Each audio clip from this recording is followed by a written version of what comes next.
भीमराव अंबेडकर ने कहा था, भीमराव अंबेडकर ने कहा था, education is the milk of tigress, one who drinks roars. यानी शिक्षा वह शेरनी का दूध है, जो पिएगा वो दहाड़ेगा। अब यह मुद्दा उठ रहा है कि आपके अंदर एजुकेशन इतना भरा हुआ है। अंबेडकर की हम पूजा करते हैं, लेकिन अंबेडकर को जानते नहीं हैं। अंबेडकर इस दुनिया के सबसे बड़े विद्वान आदमी में से एक थे। अंबेडकर वह व्यक्ति नहीं थे, उनको हम ये नहीं कह सकते कि वो अछूत थे, वो ये थे, नहीं।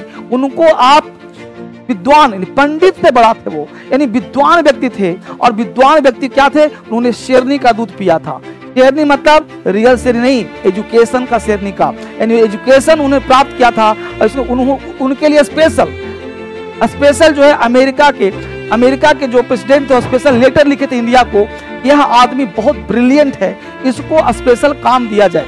यानी कि कह सकते हैं आप कि अंबेडकर जो थे, भीमराव अंबेडकर बहुत बड़े प्रगाढ़ विद्वान थे। और विद्वान उस जमाने में, सोचिए आज की बात नहीं है, उस जमाने की बात हो रही है जब भारत में छुआछूत परंपरा चल रहा था। उस जमाने में वो क्या थे? दहाड़ रहे थे और उन्हें संविधान लिखी। अब कहने का सेंस है कि आप शासन करने के लिए आए हो या शासित होने के लिए आए हो, गुलाम बनने के लिए आए हो या शासन करने के लिए। आपने एक कहावत सुनी होगी, बलबन का नाम सुना होगा हिस्ट्री में। बलबन क्या था? सिद्धा और पैबोस परंपरा क्यों लाया था? बलबन एक ऐसा शासक था जो गुलाम था। 40 गुलामों के सरदार में बलबन था। बलबन जो था 40 गुलामों में एक वो भी गुलाम था, और वो राजा बनना चाहता था, लेकिन उसके अंदर राजा के गुण थे, लेकिन रियल में क्या था? वो गुलाम था। अब क्या स्थिति हुआ कि बलबन जो है 40 गुलामों से उठ करके और राजा को कत्ल करके उसने खुद गद्दी संभाली और वो खुद राजा बन गया। जब राजा बन गया तो उसकी बात को, उसके शासन को वो जो 40 गुलाम थे और सब, वो मानते नहीं थे। बोलते बैग तो मेरे जैसा है, और जब तुम मेरे जैसा है तो मैं तुम्हें राजा क्यों स्वीकार करूं? तो बलबन ने क्या किया कि उस 40 सरदारों को, 40 को, जितने 40 थे सबको, अपने दोस्तों को दमन कर दिया। दमन का मतलब कटवा दिया, यानी रातों रात 40 को कटवा दिया। अब सोचिए गौर से, क्यों कटवाया? दूसरी बात, एक पॉइंट ये हो गया। पॉइंट नंबर 2, जब बलबन किसी से मिलता था तो पूरे वेशभूषा के साथ मिलता था। अगर चपरासी भी उसे मिलने आया है तो पूरा ड्रेस के साथ, राजा की पोशाक के साथ मिलता था। क्यों? क्योंकि वो अंदर से इंफीरियर कॉम्प्लेक्स ग्रसित था। वो अपने आप को राजा कहलवाने के लिए सबके साथ राजा के जैसा बिहेव करता था। इसलिए बलबन को एक कट्टर शासक, बलबन को एक आत्मविश्वासी शासक के रूप में जाना जाता है। और बलबन ने लगभग 40 से 50 साल तक शासन कंटिन्यू किया था, या 30 से 35 साल तक शासन किया था।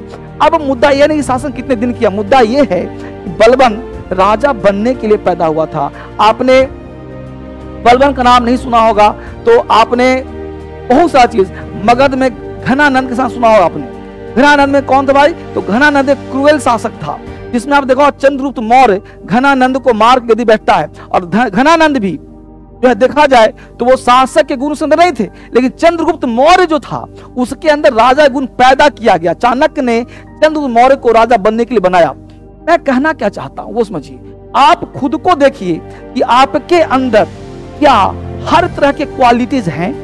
क्या आप डीएम बनना चाहते हो, एसएससी निकालना चाहते हो, क्या कोई जॉब करना चाहते हो, बिजनेस करना चाहते हो, तो क्या आपके अंदर वो सारे क्वालिटीज हैं जो उसमें होना चाहिए? अगर नहीं है तो एजुकेशन एक ऐसा चीज है जिसके माध्यम से आप भी दहाड़ोगे। बैठ के टाइम पास नहीं करना है, बैठ के रील नहीं चलाना है कि बैठ के फोन लिया और स्क्रॉल करके रील बना के अपना रील बना रहे हैं। आपको अगर सफल होना है, जिंदगी में आगे बढ़ना है, तो सबसे पहला काम शासन करने के लिए जियो, ना कि गुलाम बनने के लिए। शासन करने का तत्पर आज की डेट में क्या है?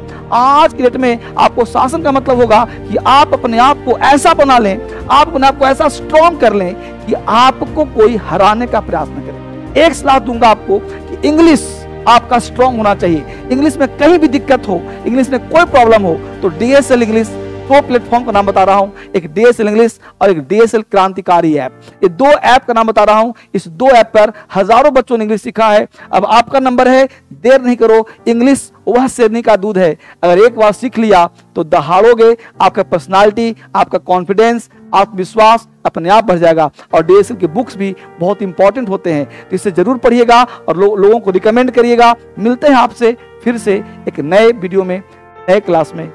बहुत बहुत धन्यवाद।